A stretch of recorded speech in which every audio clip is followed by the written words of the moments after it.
दिखाते हैं। राजेश भाई पहले दृश्य देखिएगा, एक ये दृश्य देखिए, ये वाला दृश्य देखिए, ये देखिए पहले, इसको इसके बाद सवाल करता हूँ। राजेश भाई ने हजारों बार देखा है ये। नहीं, लेकिन ये दृश्य देखिए।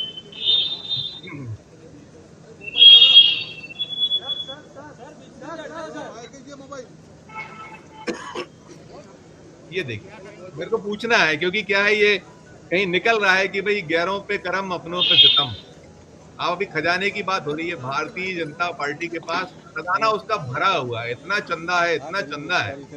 और ये जो अब तक तो ये होता था कि कहीं ना कहीं वो जो यूज करके थ्रो करते थे दूसरों को, अब तो अपनों को भी यूज करके, और ऐसे शख्स को जिसने अपना खून पसीना 1990 से वो जो है लगातार, जो इसके पहले से भी एक संघ के बड़े ऐसे जनसंघ के कहीं वो जो स्वयं सेवक, आरएसएस से जुड़े हुए स्वयं सेवक, बीजेपी संगठन, सत्ता, सब में कि एक पूर्व मुख्यमंत्री, ये जो देख रहे हैं ये पूरे का पूरा ये कॉम्बिनेशन है। उस समय विजय रूपाणी साहब जो अहमदाबाद में प्लेन क्रैश में मारे गए थे।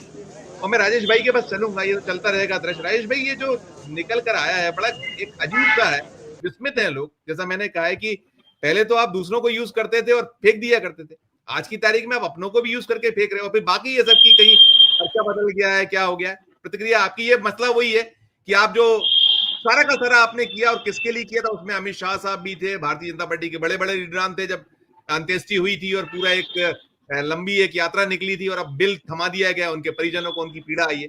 सारा कुछ बताते हुए बाकी भी चीजों पर चाहूंगा प्रतिक्रिया, लेकिन पहले विजय रूपाणी जी और परिवार का जो कोई मर्म दर्द है उस पर प्रतिक्रिया।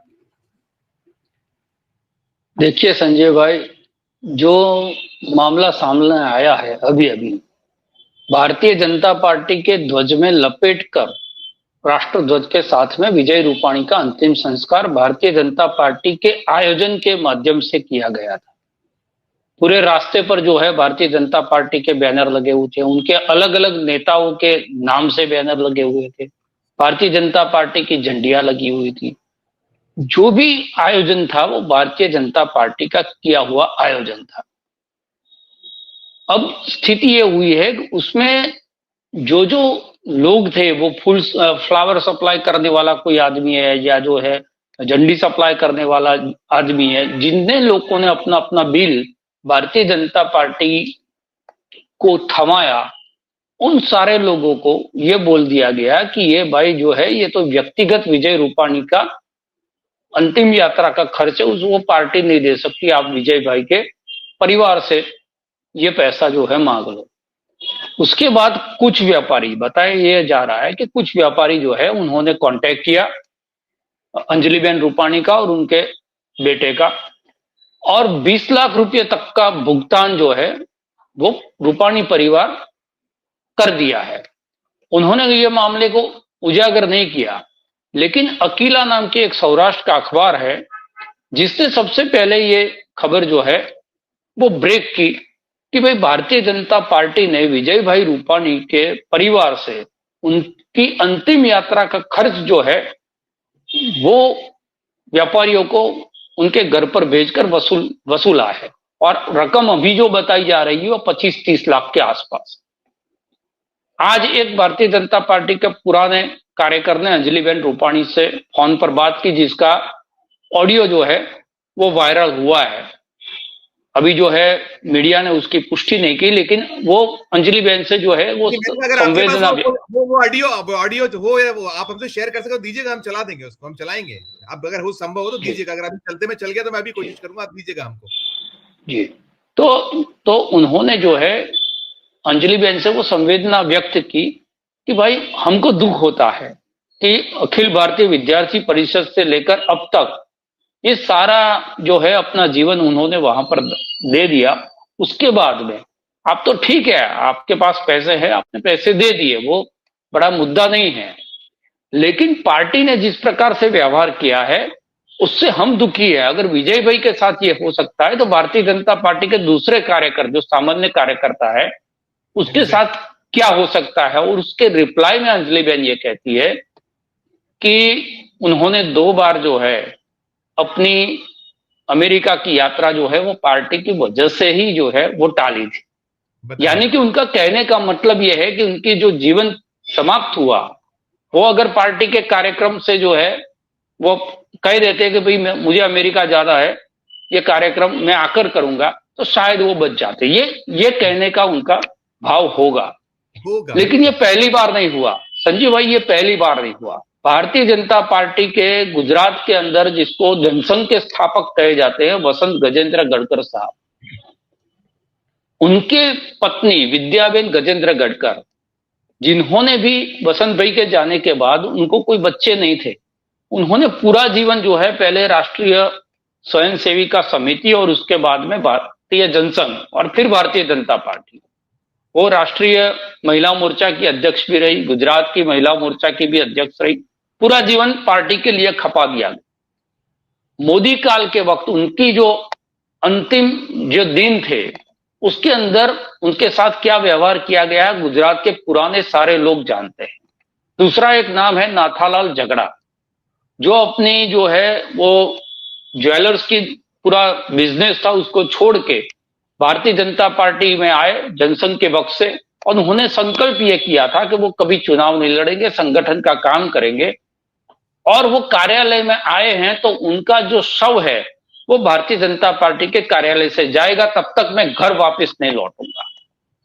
उस व्यक्ति का जब अंतिम समय आया और यहाँ के सरकारी अस्पताल के अंदर जब वो थे, तो उसका बिल का पेमेंट, क्योंकि वो भी शादीशुदा नहीं थे, उनके भी कोई वारिस नहीं थे, उन्होंने पूरा जीवन भारतीय जनता, उन्होंने तो घर ही कार्यालय को बना दिया था, उनका पेमेंट नहीं हो रहा था। और उस पेमेंट करने के लिए शंकर सिंह वघेला को किसी ने बोला, वो वहां पर गए और उनकी जो बीमारी का पेमेंट किया। उसके बाद उनके अंतिम दिनों में क्या हुआ वो भी यहाँ के लोग जानते हैं। मोदी युग के बाद हरेन पंड्या जिसकी हत्या हो गई, उसके बाद उनका जो श्रद्धांजलि का कार्यक्रम था, उसके अंदर बाकायदा ये सूचनाएं दी गई मौखिक रूप से कि कोई नहीं जाएगा उस कार्यक्रम के अंदर, और जो जाएगा उसका जो है रिपोर्ट होगा और देखा जाएगा।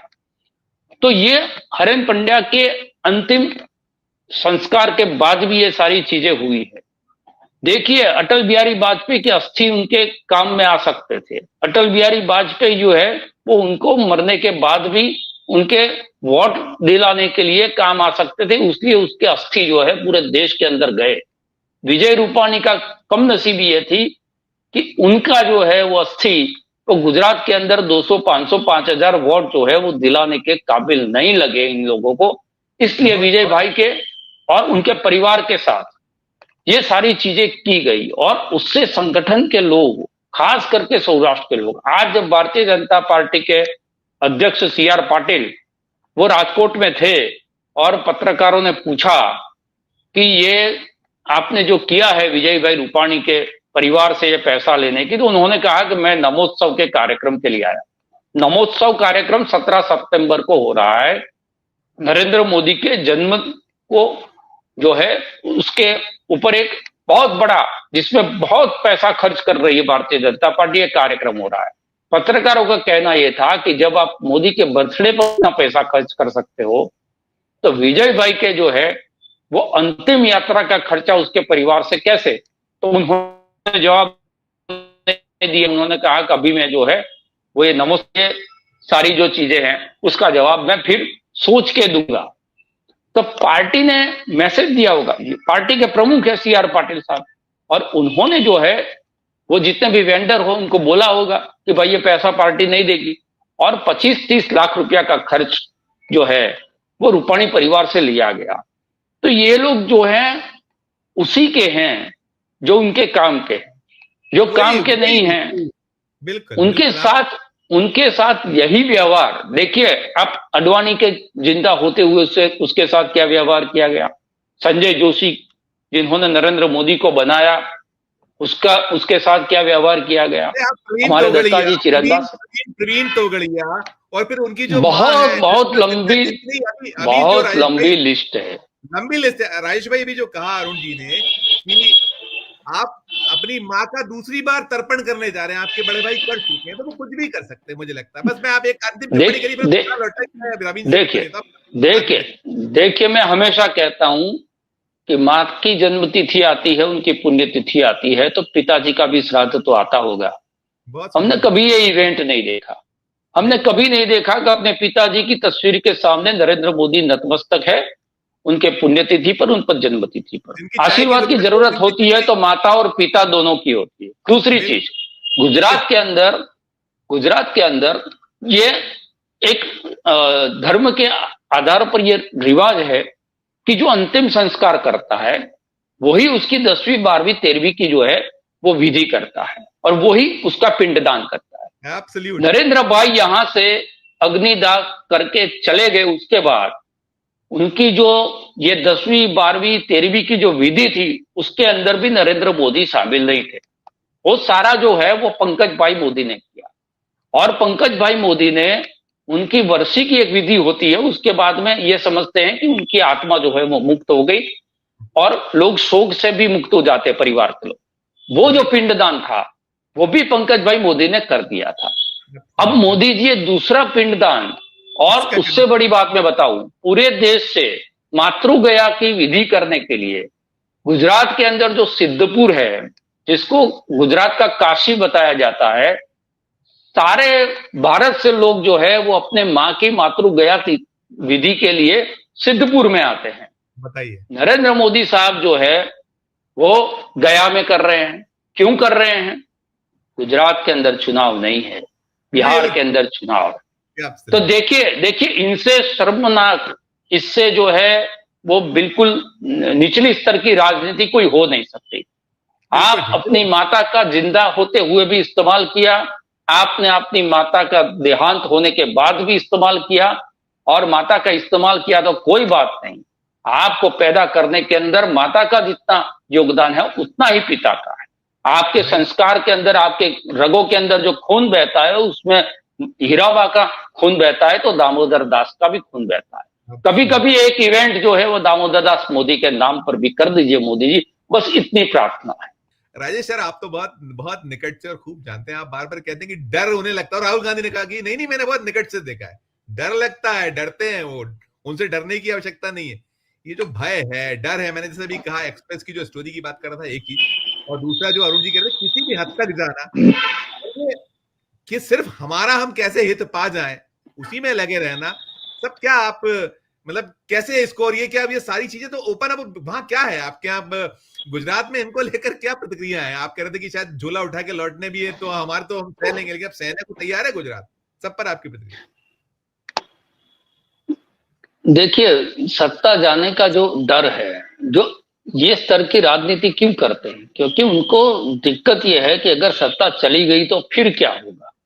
तो आज सत्ता में बैठकर उन्होंने दूसरे लोगों के साथ जो भी कुछ किया है तो दूसरे तो सह गए, उसके खिलाफ जो है वो लड़ते भी रहे, संघर्ष भी करते रहे, हारे जीते वो अलग बात है, डरे नहीं इनसे। अब डरने वाले लोगों की तादाद और कम हो गई है जब राहुल गांधी जिस प्रकार से सारे मामलों से जो है वो निपट रहे हैं। तो अब लाजमी है कि जब 300 से 240 हो गए हैं तो अब 240 से 140 हो जाएंगे तो फिर हमारा क्या होगा, उसका डर उनके अंदर होगा। मैं बार बार कहता हूं, इमरजेंसी के वक्त भी जब संघर्ष करता था तो ये तो सरदार जी का जो है वेश धारण करके भगवान जाने कहां पर जाके जो है राष्ट्रीय स्वयंसेवक संघ की सेवा करते। कल तो बड़ी विचित्र बात कही है, कल उन्होंने कहा है, शायद कल ही कहा है, मुझे ध्यान है कि मैं तो शंकर जी की तरह पी जाता हूँ, वो विष पी गए हैं, शंकर जी तो कंठ में अटकाया, तो पी गए हैं, वो पी गए।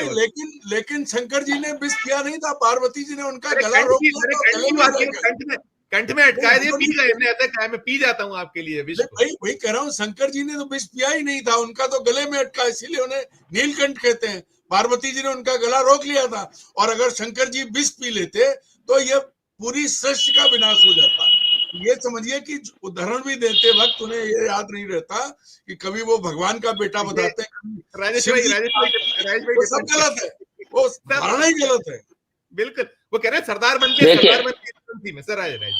देखिए, वो जरूर पड़ती है तो छोटे सरदार हो जाते हैं, जरूर पड़ती है तो वो सुभाष चंद्र बोस बन जाते हैं, रविंद्रनाथ टैगोर बन जाते हैं, जब जरूर पड़ती है तो वो शंकर भी बन जाते हैं। वो ये मैंने पहले कहा था, ये वड़नगर के हैं, और वड़नगर जो है वो नाट्य कला का जो है वो एपिसेंटर है, तो ये कलाकारी इनको आती है। लेकिन जो बात है कि जो अभी कर रहे हैं ये उनका डर दिखा रहा है। कि अगर सत्ता चली गई, ये संघर्ष करना जानते ही नहीं है। आप समझिए कि आपको आंदोलन करना है और आंदोलन करने वाले आदमी को बीच बीच में अगर धरने पर बैठा है और 2 घंटे के बाद जो है जाकर कपड़ा बदलना है, तो वो क्या आंदोलन कर पाएगा? आंदोलन करने वाले लोग ऐसे होते हैं जिस सुख सुविधा के अंदर जो बात करते हैं अपने पहले जीवन की, भाई इतनी गरीबी मैंने देखी है, इतना संघर्ष हमने देखा है, तो ये लग रहा है कि जो अपने बचपन में नहीं पाया इन्होंने, वो सारा सुख जो है सत्ता के माध्यम से पाने की कोशिश में लगे हैं। वो कहां सत्ता के माध्यम से जो है वो गरीब है, पिछड़े लोग हैं, उनकी सेवा कर रहे हैं।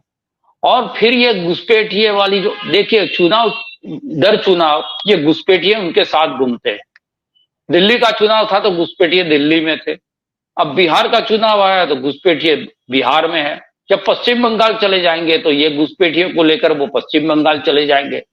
दिल्ली के अंदर जवाब दीजिए ना, आपने घुसपैठियों का बहुत बड़ा जो है मुद्दा बनाया था, कितने लोगों को जो है आपने दिल्ली से बाहर निकाला? अरे उसको छोड़ दीजिए, गुजरात के अंदर 2003 से 13 तक चंडोला तालाब के अंदर जो बात कर रहे हैं, हजारों बांग्लादेशी घुस गए हैं, कितने बांग्लादेशियों को वहां से आपने निकाल के फेंका है?